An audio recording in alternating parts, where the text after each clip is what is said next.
Hello, hello, hello, and welcome to the Cheap Seats. This is your weekly Premier League show where we discuss all things happening in the Premier League. We discuss certain teams becoming weekend specials, especially on Sunday nights. We discuss other teams trying to be the best they can be under a coach who parks the bus very well. And then we also talk about another team that just has problems in midweek. And so we just asked the Premier League to put more games in midweek so we can see something. And we've got Cyrus back this week, so he can also now tell us all about the Chelsea drama that's happening, or anything good, because we've been putting Chelsea under the bus lately. But before we carry on, let's just do a little bit of admin. Please remember, these are the platforms. The one at the bottom is the one we want, or we'd like for you to interact with us most. Send your comments on the comments section in YouTube. Please like and subscribe, and also share widely. Cyrus, I'm going to start with you. How are you doing? I am very, very well. As Dean has seen, it's great to be near the top of the summit. And I mean, it's new for him. It's old hat for some of us. But I'm good, really good. Okay. Dean, how's it going on your side after the North London win? Well done. I didn't even watch the game. But what happened in the North London game? Well, if you didn't watch the game, then you missed out. I'm not talking about it. Okay. No, Great it was a good weekend. Good weekend. Made slightly sweeter on that Sunday note. Not expected. I'll say that. And AB, after joining the rest of us in Europa League, how are you feeling? But guys, honestly, no. This is a Premier League show, right? We only talk about Premier League. Yes, not Champions League. Not any other, not FA Cup, not Carabao. Not any other league. Okay. Look, I'm a little tired. I'm just a little tired because I was up late last night. For no reason. No reason at all. I went to bed because I knew that it was going to go down, and it just ended up going down just dramatically. How can you be at the top of your Champions League log going in and not be able to get a draw in Leipzig? I don't know if you should ask the question, how could you, considering Arsenal? Just hashtag just saying. If anything, believe in your team to anything is away. possible. Yes.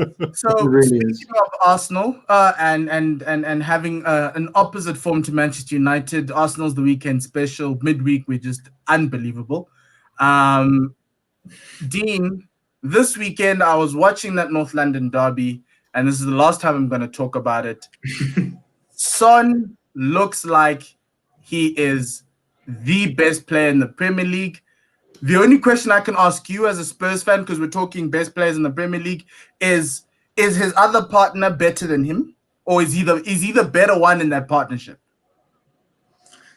You see, and it's a tough question because I don't think either would be doing as well as they were or as well as they are if the other didn't exist. So if you have a look, I was looking at the stats, and so Kane has already provided for a Son goal 8 times, right? The Premier League record is 9. So that's over the whole season. We 11 games in, and we 1 goal assist away from matching the record, which is obviously going to get beaten this weekend. Or this season, rather. But you're playing Palace this weekend, so probably 10. I'm going to say, this guy's super confident. Super confident. It's happening this weekend. I just need Zaha to catch COVID again, and then it'll be fine. Palace with Zaha and Palace without Zaha is 2 different teams. But to the point, I think Son has definitely come into his own more because of what we're seeing Kane doing.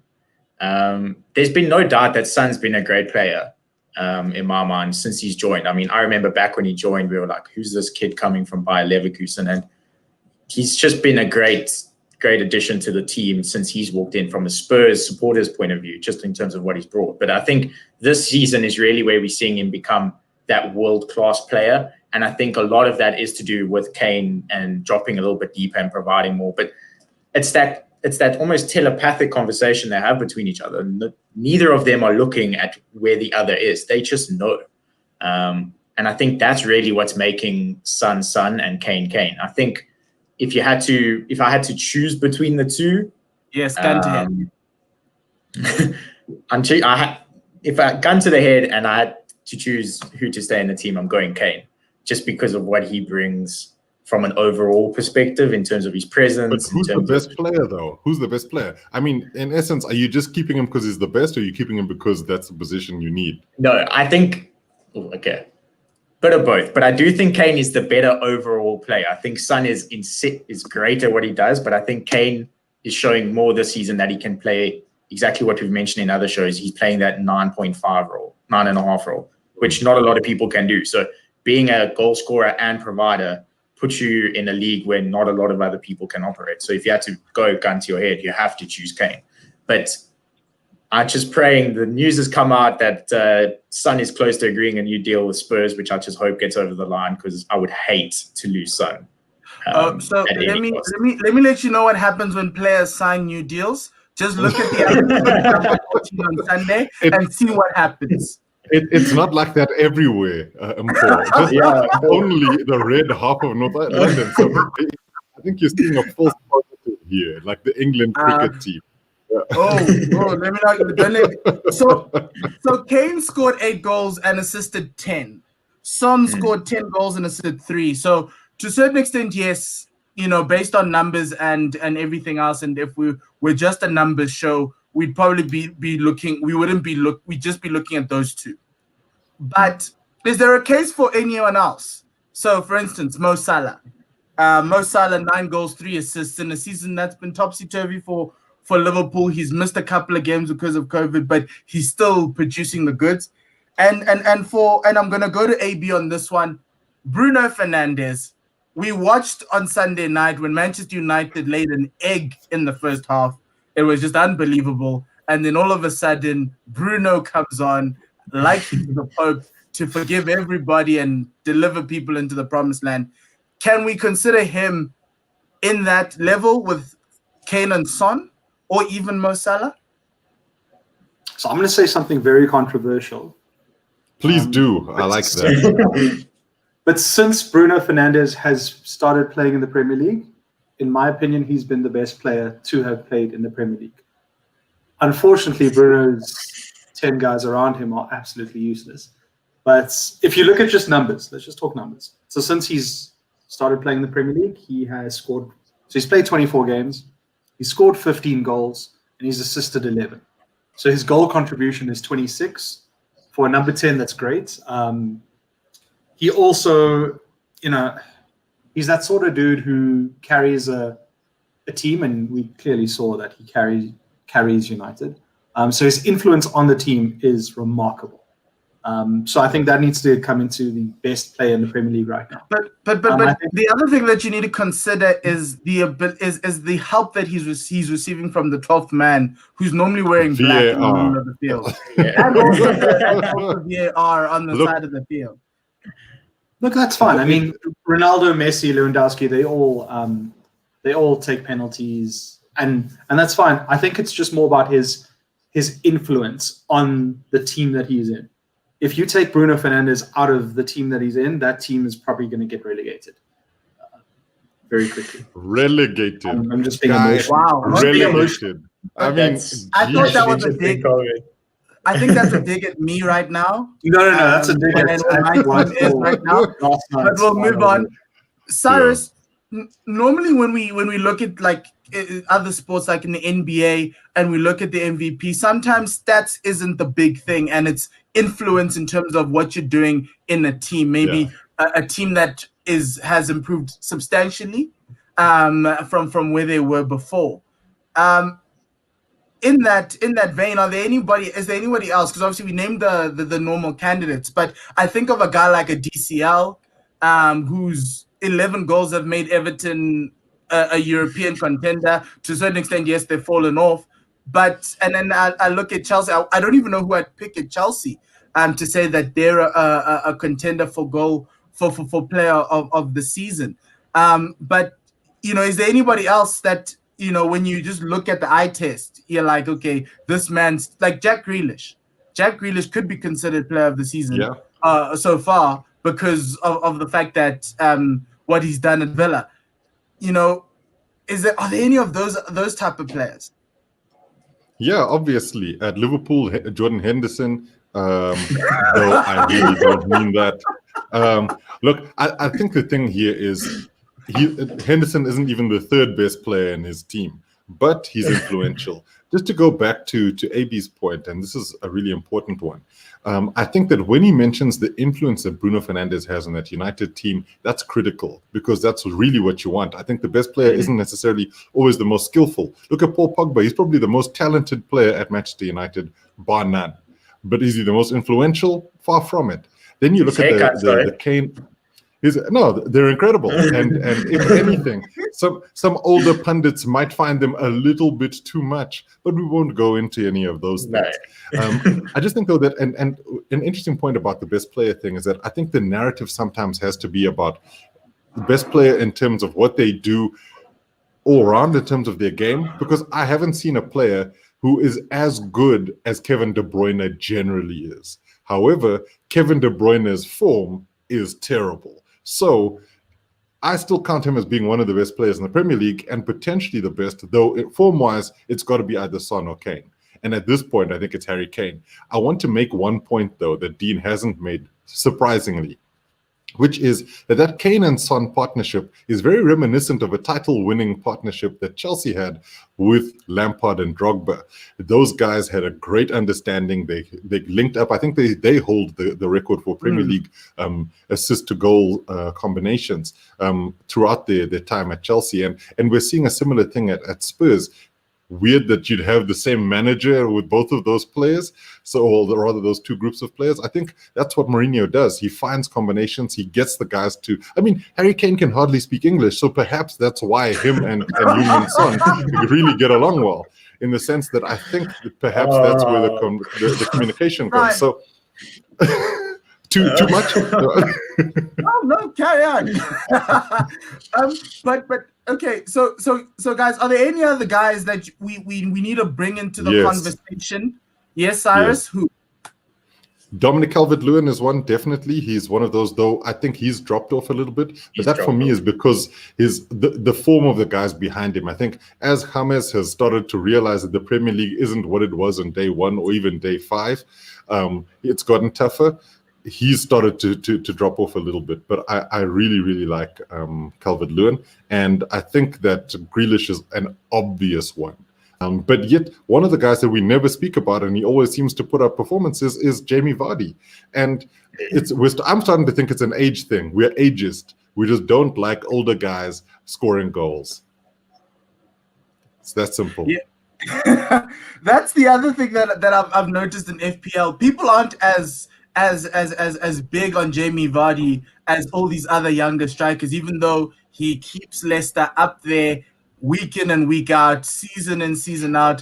Brendan Rodgers has a job because of Jamie Vardy. I don't think I agree with you. And I do wonder, though, are there as many people who have Vardy in their team as do people who have Ings? Because Ings is not even half the striker Vardy is, yet everybody seems to pick him. Maybe it's a cost thing. No, look, it is a cost thing, and we'll talk about that later on. Speaking about teams like Southampton and Danny Ings and all those guys, James Ward-Prowse, just for the leadership aspect that he's had this season, do we consider him, yes or no? Southampton are flying higher than normal? Look, I'm going to jump right in. I know everybody else wants to say something, but I'm going to say this. James Ward-Prowse is basically the poor man's Chris Waddle. You know, he's one of those where I think we're seeing some really great performances from him, but he doesn't affect the game enough. If it's dead balls, then maybe he's Matt Letizia, the poor man's Matt Letizia, but I just don't think that James Ward-Prowse has enough in him. Yeah, I'm old school, so these are the names that get pulled out, but I just don't see it. I don't see it. So Dean and AB, are there any defenders that you'd put in this list? Defenders don't score goals, but like Virgil van Dijk, and we've seen over the past couple of seasons.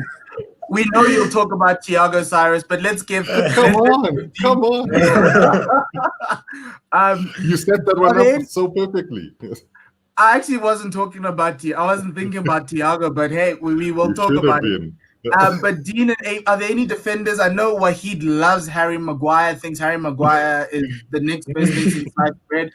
But are there any defensive-minded players that you're sitting there going, okay, they could be player of the season? The one that jumps to my head off the top is Emil Højbjerg. I think he's improved in leaps and bounds since he left Southampton. The moment you take the red off of him, he seems like a different type of player. You know, I and then obviously I'll look at Alderweireld, but is there anybody else that you could say, okay, no, you know, this team, I can't look at Liverpool because everyone's injured now. And somehow Fabinho and Joel Matip seem to be fine. So look, I mean, there are a lot of names you can throw around. I don't know if they. So I'm focusing on the influence aspect now rather than the output. So a guy like Conor Cody has always attracted me because he commands such a presence in that Wolves backline. You've got, but then I'm going to go now with someone with a bit of output, and this is attacking output. We're very biased when it comes to rating defenders on their attacking output. Is he 4.5 in FPL, by the way? No, he's not. And this is a problem that I have. From Chelsea, I think. Yes, he may not be the best defender, but he's got this presence in the opposition box that you can get a goal when you need to. Sergio Ramos is not necessarily the world's best defender, but he comes up in big moments, like Champions League finals and things like that. And that's very Zuma-esque. Or it's Ramos-esque of what Zuma's doing. So yeah, that's my guy, Kurt Zuma. Dean, you can talk about your people. Yeah, I mean, if you look at pure influence this season in terms of a player that's turned the team around, it has to be Højbjerg for me. Just in terms of what he's done at Spurs, and you know, I can speak about it for forever, to be honest. But we've mentioned it enough. But in terms of other sort of players which I don't think get mentioned enough, or someone that's also maybe come to the forefront this season and it's very early, but you also have to look at Diogo Jota also, just in terms of where he's come from and what he's doing now in that Liverpool squad. I don't think it's Ole Gunnar Solskjaer. Fair enough, but we'll discuss it a bit later in terms of an FPL perspective. But I think there's a lot of players where you didn't probably expect them to kick on as much as they did, and you kind of seeing that come to the forefront now. And the inverse of that is someone like Willian, which you know very well, where you expected to kick on and man's falling downstairs. We had a fraud episode of a guy. We're paying him £200,000 a week for the next 3 years. I just hope he goes on holiday just like us. Thank you. Bit of business we did for a long time. Yes. So, Sai, Benjamin Mendy, not Bernard, Benjamin Mendy. Is it Bernard or Benjamin? Benjamin Mendy. Mendy. Isn't he probably in this conversation? Because he's solidified everything at Chelsea. Yes, I know that he's got Thiago Silva, who looks like he's 25, and you've got Kurt Zuma, who all of a sudden has forgotten that he once played at Stoke. On a cold Wednesday and Monday and Tuesday. Yeah, but because I know everyone looks at centre backs, and I know you were going to talk about Thiago, but let's talk about your goalkeeper. Shouldn't he be in this conversation? The most clean sheets this season, and he hasn't played all the games.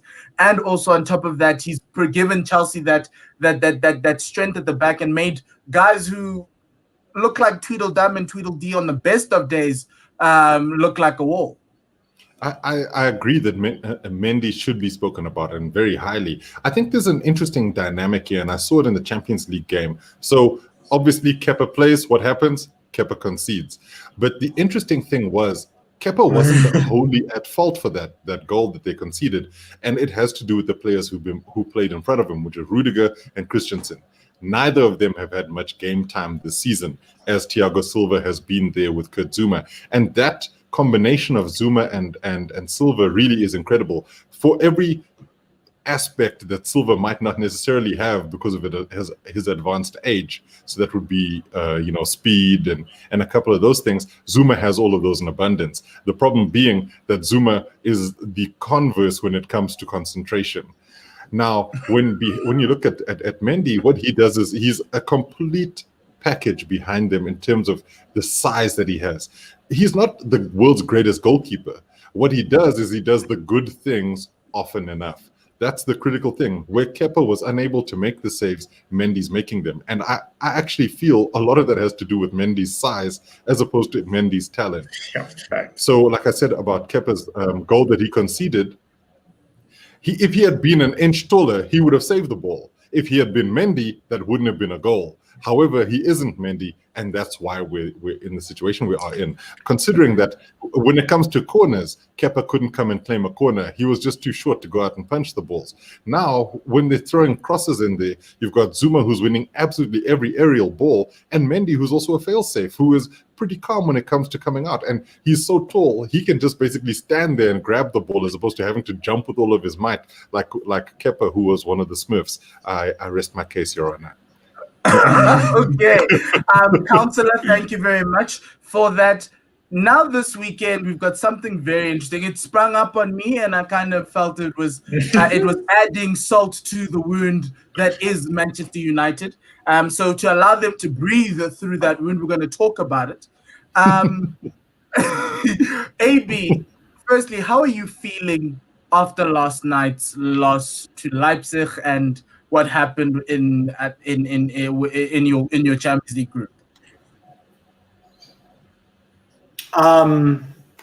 Okay, so feeling lost after last night's, the team needs to take some accountability for not being switched on in the first, let's say, 15 minutes. And then after that, it's down to the manager. So there's equal blame. But what's causing this midweek we lose, weekend we win situation? And even in the weekend, I can remind you that you had Bruno on the bench to kind of rest him with Rashford for this game, but it just didn't work out. So I think that comes down to professionalism, and I think it's very easy also for us as fans to say the players aren't being professional enough for stepping up mentally and physically to because it's a big game. It's one of those things. We live for this sort of thing, whereas for them it could just be going through the motions. I don't understand how the players couldn't adapt to a system that they've played with before. Aaron Wan-Bissaka was all over the place. It was actually quite nice to see Aaron Wan-Bissaka try and emulate Fred, who was banned for the because I don't know who was the bigger Bambi on ice there. Was Wan-Bissaka or Fred in his previous games.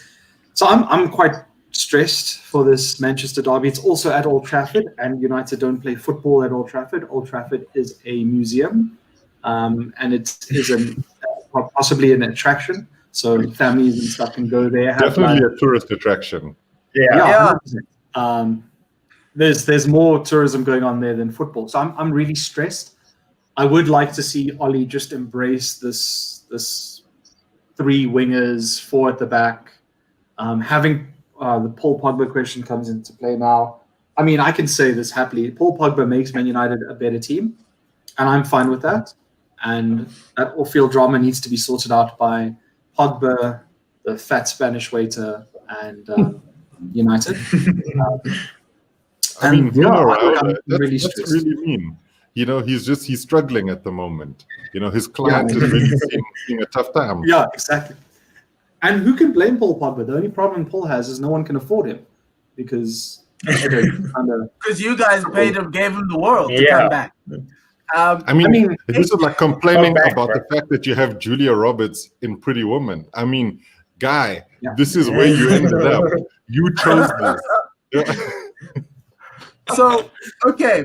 So you spoke about the Manchester derby. I'm going to ask Dean what he thinks is going to happen on Sunday when the blue half of Manchester goes to that museum that they call, and that what does he call it? He called it a museum and a tourist attraction. Tourist attraction.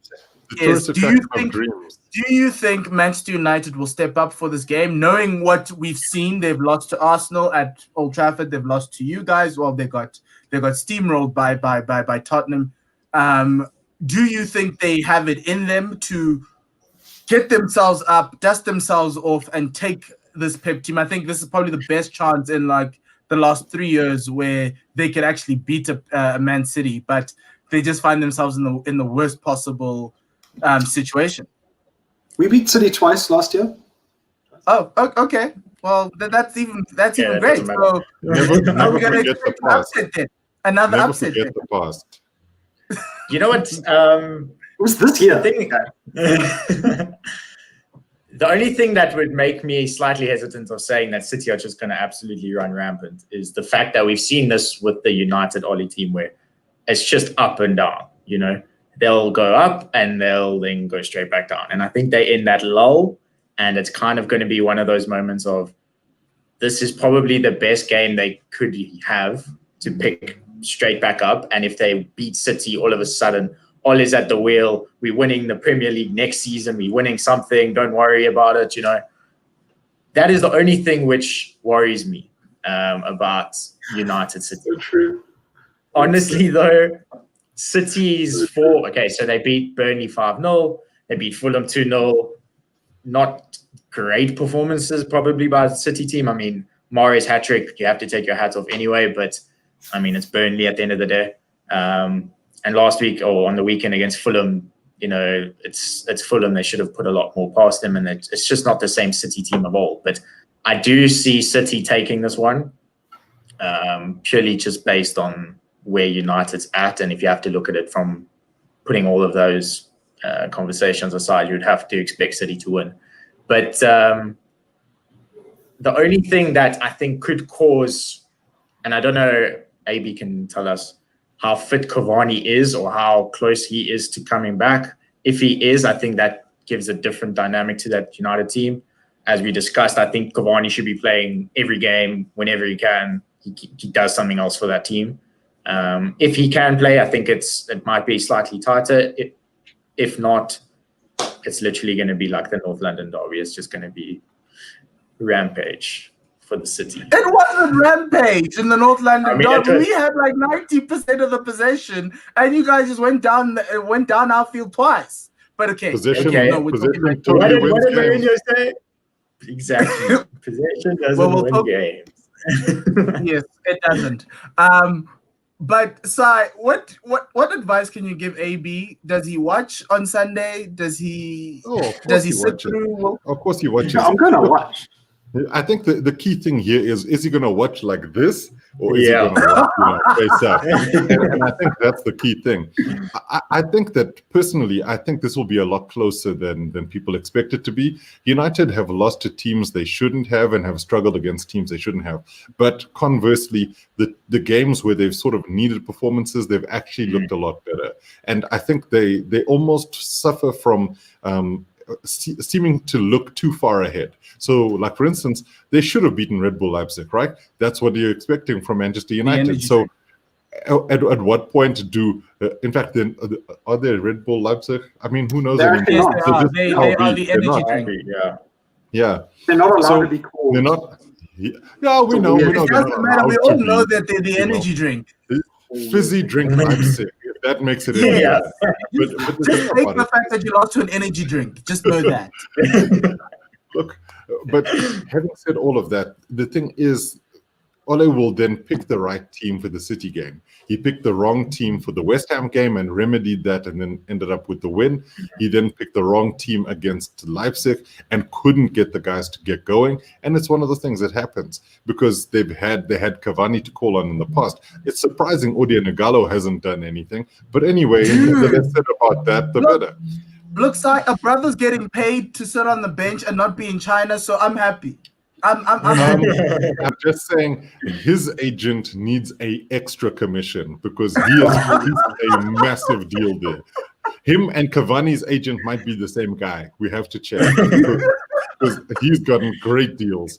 But the thing for me is that when you look at the City team, and I mean, I understand the theory is that they're there for the taking, but the reality is this is a City team who will want to lay down a marker. And if we're being totally honest, I don't think Man City looks at Man United and thinks this is a threat to our championship. They're looking at we need these 3 points to keep pace with Liverpool. And so when you have that in mind, the derby element of it is obviously never going to go away, but they're searching for a win here. Whereas United could have a draw and be like, oh, we didn't lose to our neighbors. So I think that the ball is in City's court. I'm with you there, Sai. I just feel as though this City team are playing catch up. They are far behind, and the fact that they are no fans at Old Trafford doesn't give it that derby element that you would normally get with a game like this. You know, the North London derby over the weekend just all of a sudden went from 0 to 100 the moment the Spurs fans started singing and the game started, and they had them at that whatever that wall that they're trying to recreate in some sort of Dortmund light type of situation. But I think the City team, sometimes when you have a team whose ambitions are higher than their derby opponents, the result will fix itself out. Like if you look at how Spurs' ambitions are, we want to win this thing, and Arsenal's ambitions are, can we get out the relegation zone?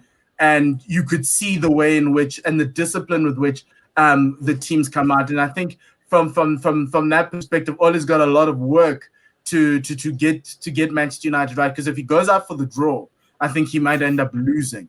But like we saw last night. Well, what was he supposed to do? This reminds me of Bafana because whenever Bafana needed a draw to qualify, somehow they lost the game. So United is like Bafana. I heard it as well, Pete. That's amazing.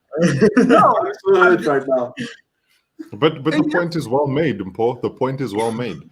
Because you can't have split personalities here. You can't want to win and want to draw at the same time. So that's what you should do, is search for a win. That's what United teams have been built on in the past. Ole was a super sub in a team that did that, So maybe what he should do is use his own philosophy and get everybody to jump off the bench in the 60th minute. So United play with nobody for 60 minutes, and then they all come on as a sub. Well, that happened at West Ham, by the way. It happened, I was trying to. I didn't want Manchester United to win until the West Ham fans booed the taking of the knee for racism, and then that's when I was like, okay, fine, we need to beat them. Luckily, have at them. And then when we saw Bruno come on, we saw Rashford come on. You're like, oh, okay, so he's got these cards in his back pocket. But final one on this game to end off our cheap seat segment of the show, our Premier League segment of the show, predictions. I'm going to start with Dean. What's happening? Are we seeing a new Kevin De Bruyne, or is Bruno going to show us why he's so great? Look, guys, at the end of the day, it's 6th position, plays 7th position. I don't really care for mid-table teams. Oh, please, Dean, if anything, I just have to throw that out there while I can. I just have to say it. 6th and 7th position. It might be tattooed on the kits. Yeah. Look, I'm just happy that I can say United and City are in a mid-table scrap for 8th. So, honestly, City's going to take it. I reckon it's probably going to be a 2-1. De Bruyne hopefully pulls some strings just from an FPL perspective for me. But, pretty much not really that interested in it, if I'm not honest. And Sai, your prediction? I think I'm in agreement with Dean. I think it might be 2-1. I actually feel it might end up being 3-1. So the obligatory Bruno goal via penalty spot or potentially from open play. But I think Bruno's probably the most likely to score in the game. And I think that City will find goal scorers this could be where Ferran Torres finally gets and shows why they've spent some money for him. Who knows? Yeah. What I was going to say is I watched him for Spain, and he is incredible. Put a blue shirt on him, he's someone else. Yeah. He's the village. I'd say the village Phil Foden, but we've got Phil Foden already. Good player, Phil Foden. Good player. Yes, he's a very good player. My prediction, sorry, AB, I think City are going to win, probably 2-1. You will try. I think you'll come to the game. You'll rock up. You'll get a penalty. You'll get a penalty. That's what I mean by you'll try. There'll be a penalty via VAR, probably even a handball. And Bruno's going to do what he does. Maybe you'll have a throw in. A throw in, yeah. So once you get the team bus. AB, do you think? What's your prediction? United will score 1 goal, and Bruno will score that goal, and City will score 3 goals. So Wow. Okay.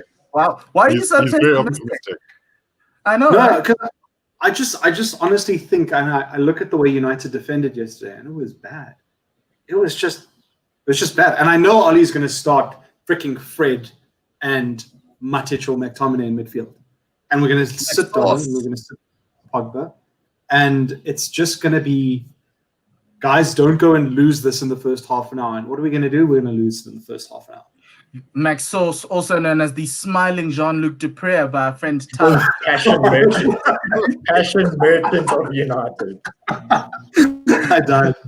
Okay, so that brings us to the end of the Premier League segment of our show. Remember that you can interact with us on our various platforms. We're going to move over to our Fantasy Premier League show just in a moment, but remember, just please follow us on these platforms. Do like and subscribe on our One World Sports Radio YouTube channel.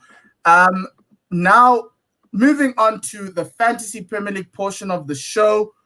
We are in the middle of the series. Cyrus wasn't a part of this series when we were talking about Chelsea, but he'll catch on very quickly, where we discuss the best buys out of each team. We're going into Christmas. We're going into this run of games now. We're in December. We've got 5 game weeks to go. So we're trying to give people a sense of, when you look at a side and you need a player, what is it that you probably would try and look for? And so this week, we've got Liverpool, Manchester City, Manchester United, Newcastle, and Sheffield. A very intriguing set of teams and some interesting picks there from the guys. The first team that we're going to talk about is Liverpool. And Liverpool's an interesting one because most of the defense is injured, but we saw Trent make an appearance over the weekend and Robertson. I'm going to ask this one. I'll probably take this one myself for the defense and the goalkeeping department of Liverpool. I think with Liverpool, if you want to have a Liverpool defender, you can't go wrong with either Robertson or Trent Alexander-Arnold. Robertson's a cheaper one. However, with AB's strategy of only picking defenders who are 4.5 or less, those two don't make it in. So then you're going to have to start looking at guys like Joel Matip. Fabinho's a midfielder. He's not a defender, so he was demoted. And you're going to find yourself in a little bit of a bind. Defending is a demotion. I mean, geesh. No, it's not a demotion. Well, he's been dropped from the demotion. It's like, well, he wasn't demoted. You've done very well, son. You were playing in midfield. However, we're going to have to bring you back. The team needs you. The team needs you. And I'll throw a name in there, though, Paul. Okay, sure. Neco Williams at 3.9. Depending on when Trent comes back, he's probably one of the. I mean, you're not going to get a defender for below 4 that's playing at the moment. So at 3.9, if you really strap for cash, you'll probably be able to bring him in. And I mean, the next couple games, like I said, depending on when Trent comes back. I mean, they got Fulham, then the crunch match against Spurs, but then they got Crystal Palace, West Brom. So in terms of fixtures, if you're looking at that, could be good. Yes. Yeah, Nico Williams played 57 minutes over the weekend, then Trent came back on. But obviously, you're going to have to play with that. It's very hard. And yes. And then Joel Matip's 5.4, so he's quite expensive. And I think you'd probably I'd rather go get someone else from like a mid-table team to do that. But from that Liverpool's perspective, that could be it. Dean, in the midfield, where are you looking in that Liverpool midfield? So everyone's looking Salah Mane. Okay. So I made a bit of a rash decision and got rid of Salah for De Bruyne, and I brought in Jota because I think he offers more value for money in terms of Liverpool assets in the midfield. I got him at like 6.9. I think he's at 7 at the moment, Jota. The only thing that's now obviously gone and happened, Jota doesn't start. over the weekend. So I'm trying to punt him to try and get, I don't know, maybe Klopp watches this and just it feels bad for me and puts Jota on. Hey, look, Bruno got didn't start against West Ham. Exactly. Who would have known how many points he would have scored had he played the full 90? Everyone was in a little bit of a tears, hoping that Manchester United actually conceded, so Bruno could come back on. Which but exactly. I mean, if you look at Salah's at 12 plus, Jota's at 7. If they're both playing in terms of value, you can free up so much cash if you get rid of Salah and go to Jota, and you've got so much more money and to have spend. a much more balanced midfield, and you can then have like De Bruyne, Son, a whole. You can then go. Yeah, you can then go your 3-5-2 instead of a 3-4-3 if you do that. But fancy Patrick Bamford getting benched. AB Liverpool's strike force. We've only seen one man play for them. That is Bobby Firmino. Do we look elsewhere, or is there a case for Bobby Firmino in FPL? No, guys. Great Liverpool player, great player for Klopp system, but go elsewhere. There are strikers who actually score goals in the Premier League, and Bobby Firmino is not one of them. Not to say that he's not a great sort of false nine for them, but for fantasy football, you're wasting your time. Look, when Jota was starting, he was scoring goals in that position. Arguably that position, but then he played on the left or right. Yeah, that was the fascinating thing. When Firmino wasn't playing and Jota played there, he scored a lot of goals. But look, the great Pierre-Emerick Aubameyang also is not scoring goals, so maybe Firmino turning the corner. I don't know if you've got Pierre-Emerick Aubameyang. Was there a clause in his contract that stipulated like a minimum number of goals he had to score? In whose contract? Firmino Aubameyang's contract. Aubameyang. I don't think there was. I think Arsenal's lawyers missed a trick there, but anyway. Hey, look, it's there's a lot more drama there. Let's move on to the next team. That is the team we spoke about, the Manchester Derby, the light blue half of Manchester City. Cyrus, in that City defense and goalkeeping department, who's the one guy that guys in FPL need to consider? Is Ruben Diaz the value that he is? I think the problem you have is you're going to overpay for any one of the either goalkeeper or defenders. So Edison is at 6 at the moment, whereas when you look at City's best performing defender, that's Kyle Walker. He's a 6.2, and so that doesn't just go against AB's rule; it obliterates it. I tend to feel if you're looking for somebody who's relatively good value at 5.5. It's Cancelo. I think Cancelo has been one of the unspoken and unheralded good players for City this season. He's getting up and down that left flank. He's sending in crosses. The problem is that the guys just haven't been making full use of them, but he's been really good for them. I always shy away from centre backs because they don't give you enough value. Once they concede, there's no way for you to claw your way back. And so I tend to always feel like, okay, a wing back could just throw a cross in and then you'll get something. But I think Cancelo is probably the best value. So not Mendy on the other side?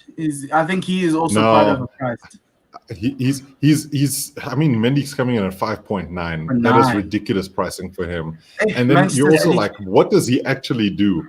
And this is the thing is that I think City are being punished for being City on FPL because they've got expensive players. The players then just that value is translated into the FPL numbers, and they just don't add up. I mean, I could imagine a Trent or a Andy Robertson being in the 6s, 6.5 or even and more, but for a Mendy to be touching 6, guys, I mean, Mendy is actually just a worse Serge Aurier. And Serge Aurier is not really doing a heck of a lot of stuff. Serge Aurier is untouchable at the moment. Don't touch Serge Aurier.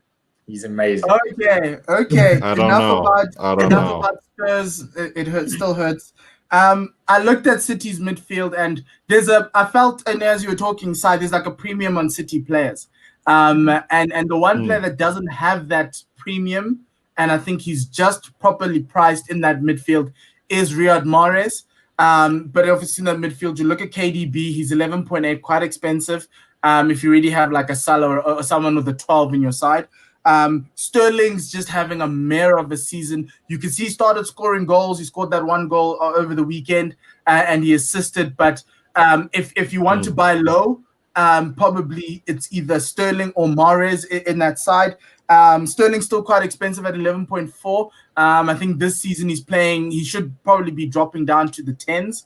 But Riyad Mahrez is the guy. He's held by 9.1% of FPL managers, so that's a differential type of player. And so far, he's in that midfield. He scored the most goals, and he's also had the most assists, 4 goals, 4 assists. So it looks as though Pep's finding joy in having a Mahrez on, and he's keeping Ferran Torres on the bench, which says a lot. Is that, I mean, I tend to feel there's a bit of a misnomer there, because Mahrez's figures, I mean, his hat trick boosted his goal numbers a heck of a lot. And so you're almost seeing him as being a bit of an outlier, when I don't think Mahrez has played enough and done enough in the games he's played in for him to be, like, he's not a sure thing. And I always worry about that. But also Pep can rotate him out at any point. Yes, Pep rotation. Yes, Pep rotation is my thing, but because they haven't played so well this season, Pep has to pick an 11 that's going to try get him to chase the guys at the top. And I think he's stuck between that, and I don't think he wants to rotate as much, especially at the front, because guys aren't scoring goals.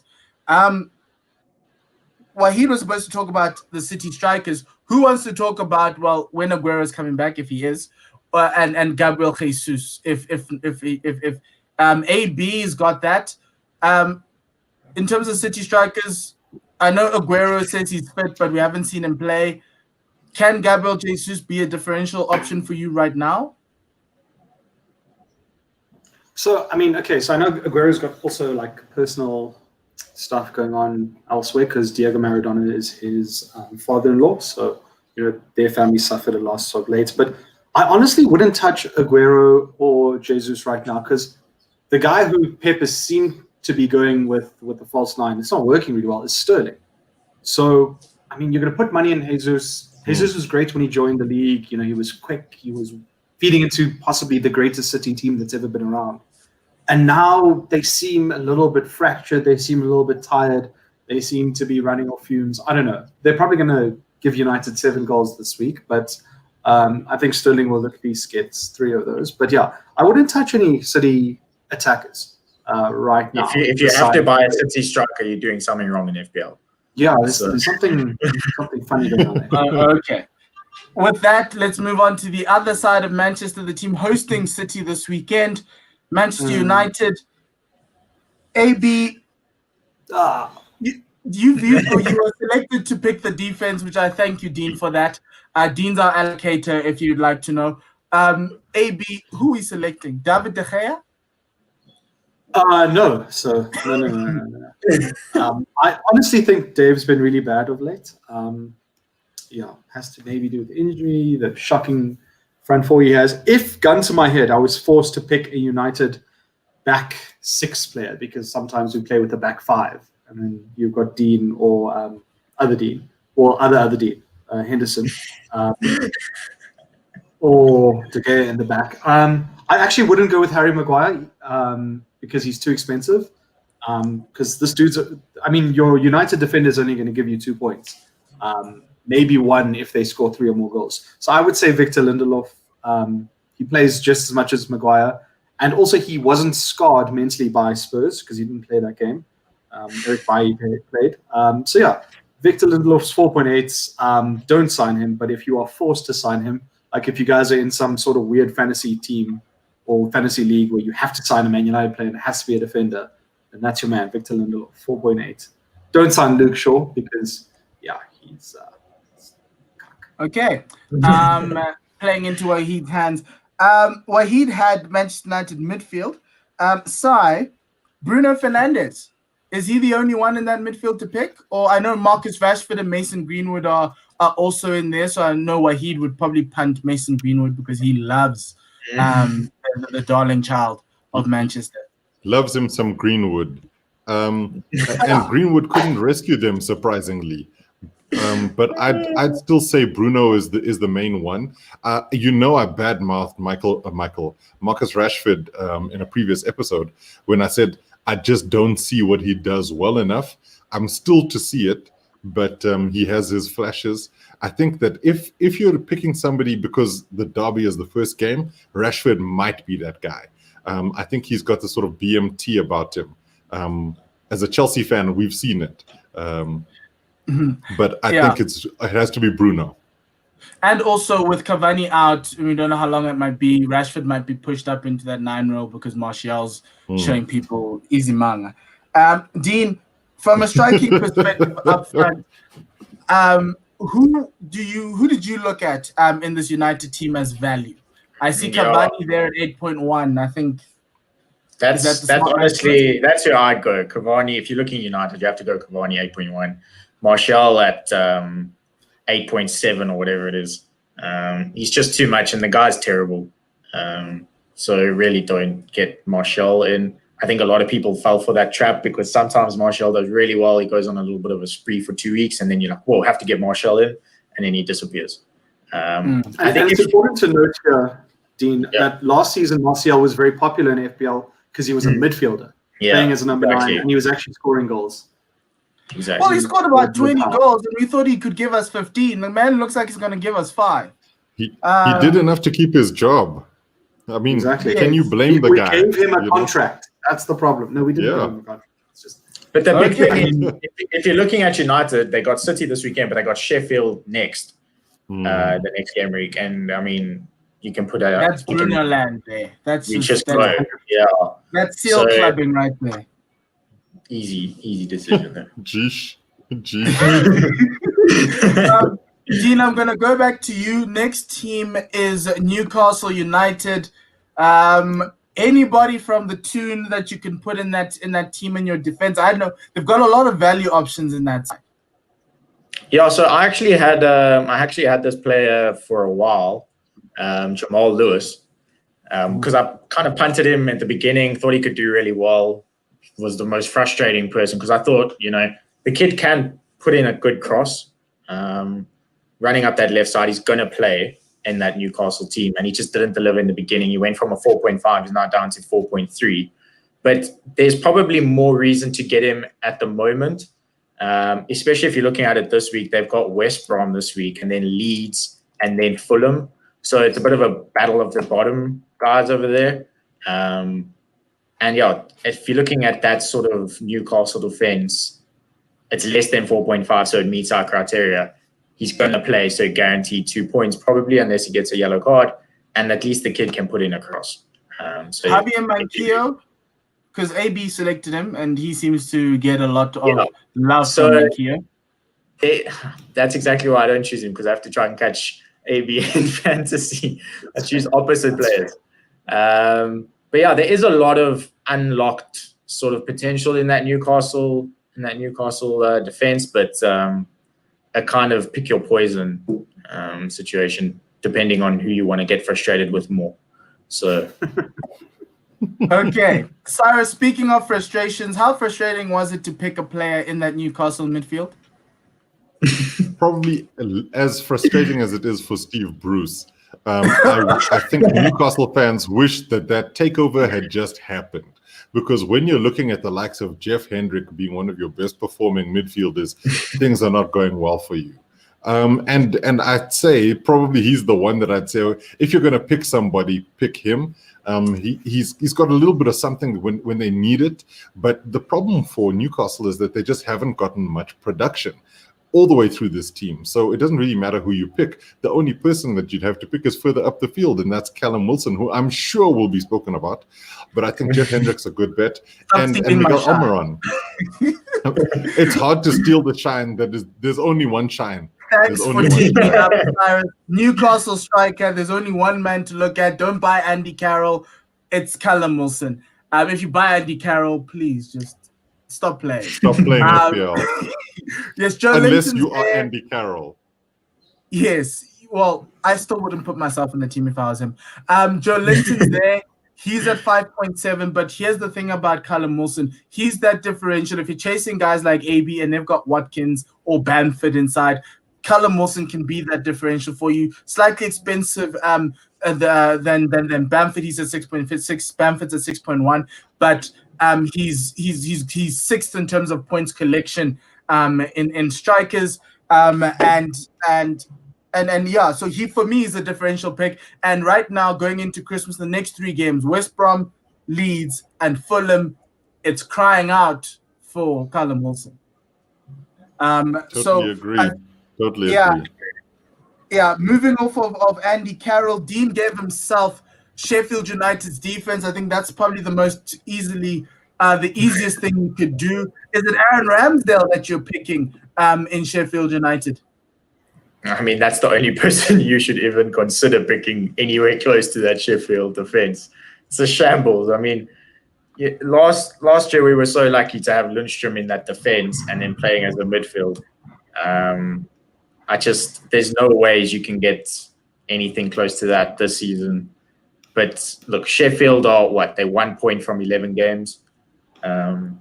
They leaking goals all over the place. So again, if you in one of those weird leagues where you have to pick a Sheffield defender / goalkeeper, go Ramsdale.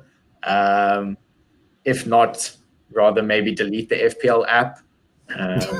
Just give up. Don't even look anywhere near that. But yeah, I wouldn't go anywhere other than Ramsdale. AB, for Sheffield in the midfield, we had an incredible season of Lord Lundstrom last year. He isn't doing much. Is there anybody else that you could, if you're looking for like a bargain basement guy to sit on your bench, is there anyone you can find?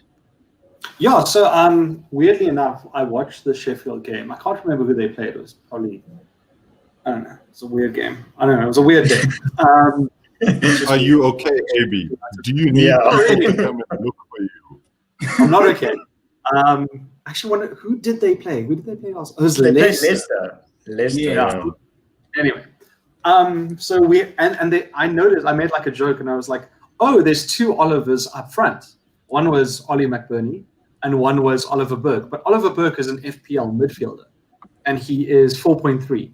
Look, he's not going to score goals because Sheffield don't score goals. He's not going to win games because Sheffield don't win games. But I mean, by all means, at 4.3, if you need someone who is going to maybe get you 2 points here or there just to fill your squad with other guys, go for it. Fun fact also, this dude has not scored a Premier League goal. So also, I don't know why he's playing right behind. They also have another Ollie Norwood, in that midfield. Ollie Norwood is royalty, okay? Ollie Norwood is royalty.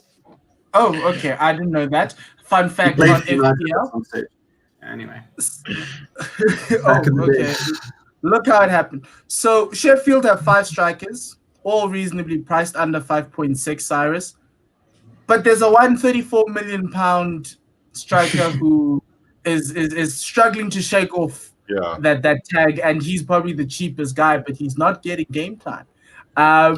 Who did you pick in that Sheffield? Yeah, did you pick in that Sheffield?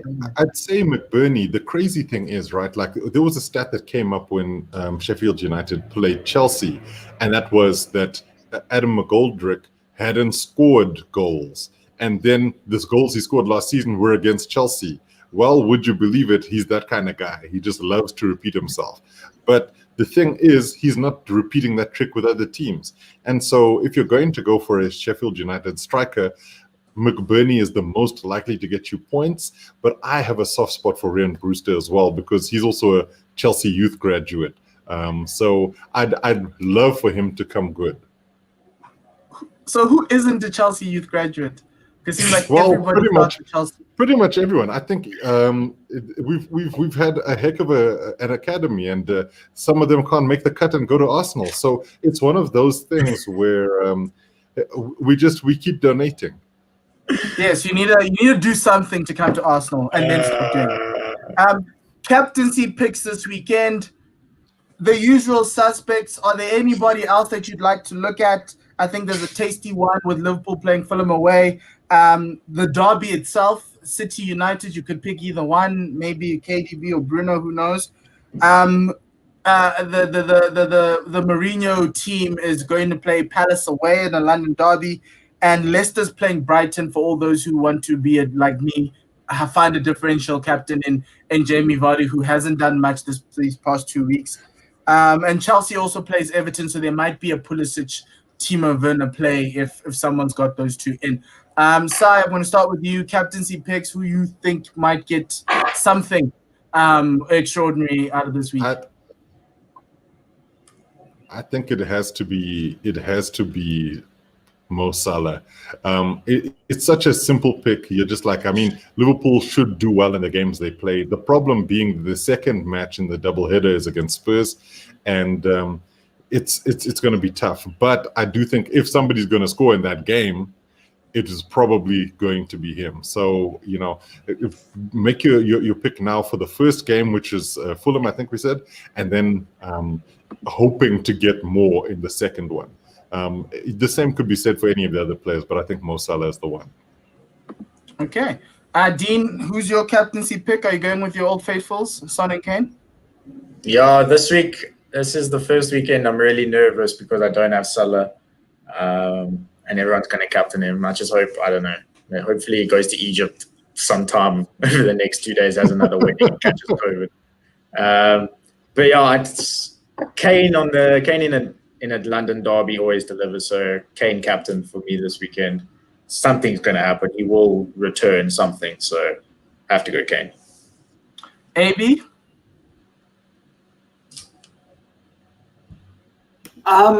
So yeah, I don't know. Okay, everyone's going with the obvious choices with Salah here, and okay, Kane because Dean doesn't have Salah, so I'm bad. But I don't know. I'm looking at that last game of the week, and I'm just thinking, Jamie Vardy could do something against Brighton. He could be a very differential captain. He hasn't scored in a while as well. Vardy doesn't like doing that. He always likes to reward his owners with goals every. He scored last week.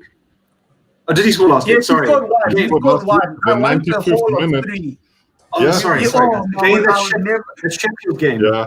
But anyway, when Vardy scores, he likes to back it up with quite a few goals. So I could have counted that argument. Anyway. But isn't this also a triple captain kind of week? This is such a triple captain kind of week. Whoa, this is a tasty triple captain kind of week. Because, he's going to score against Brighton. He's playing at home. And also, the games that he has after this are horrible. But yeah. Fun stat, Jamie Vardy has not scored a goal at home. He scored 1 goal at home. He scored, I think, 8 goals this season. He's only scored 7 away, 1 at home. So you could run yourself into the trap. I thought of triple captaining, but then I kind of was like, whoa, wait. This man... But there are people... It's a double game week. Is it a double game week, guys? It's not Cyrus. It's not a double game week. You're telling me that my hospital pass isn't going to work and you guys have done your homework. I was hoping somebody triple captains and then I make A. But here's the thing. Here's what's happening, right? So we need to tell the viewers and the listeners that we won't have a cheap seats before the next game week starts. So it's not a double game week. It's 2 game weeks within the space of 3 days. So you'll probably need to make your substitutions in on Monday to get everything going. So for the second part of the game week, here's some of the fixtures. You got City versus West Brom, Wolves versus Chelsea, Arsenal, Southampton, Leeds, Newcastle, Leicester, Everton, Fulham, Brighton, Liverpool, Spurs, West Ham, Crystal Palace, Aston Villa, Burnley, Sheffield, and Manchester United. I'm looking at that Chelsea West Brom game, Man City West Brom game, and I'm looking at Dean going, maybe that could be a KDB situation. Because obviously we can't captain Salah against Spurs, but you never know. It's literally the only reason why I brought in De Bruyne for Salah, because he had Fulham, then he's got the Manchester derby, which he'll probably return something, and then West Brom. It's 3 fixtures you have to capitalize on. So if you've got De Bruyne, go De Bruyne. If you don't, please don't bring him in because I've got him. And then there's another triple captaincy situation if Ole wants to do this, but I don't think he'll play Bruno against Sheffield. But Manchester United close out that second game week with Sheffield. That's a tasty one for them. And then Leicester play Everton, which is a little bit of a toughie. Southampton play Arsenal, so please, Captain Danny. He's going to run rampant. Danny Ings, you can captain them. But okay, guys, let's close it out. Any final words on FPL? If there's bench boosts, triple captain, free hit, what do you guys are thinking? Any final words? When is Hakim Ziyech coming back, Cyrus? And how long is he out for? Because you just ruined my fantasy team. They said couple of weeks. 26th of December Mine is the too. thing. So I had to take him out. I couldn't. I had to take him out. But okay, thank you very much, guys. You have to. Pulisic's the guy, though.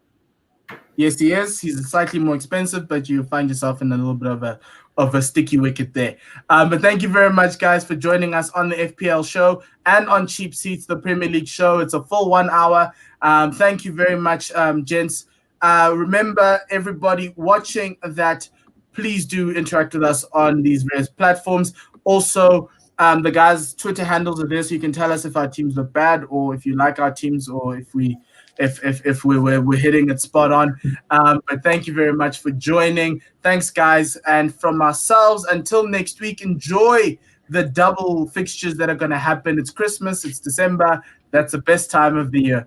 From myself and Paul, Cyrus, Dean, and AB, Lesale Kakahiso.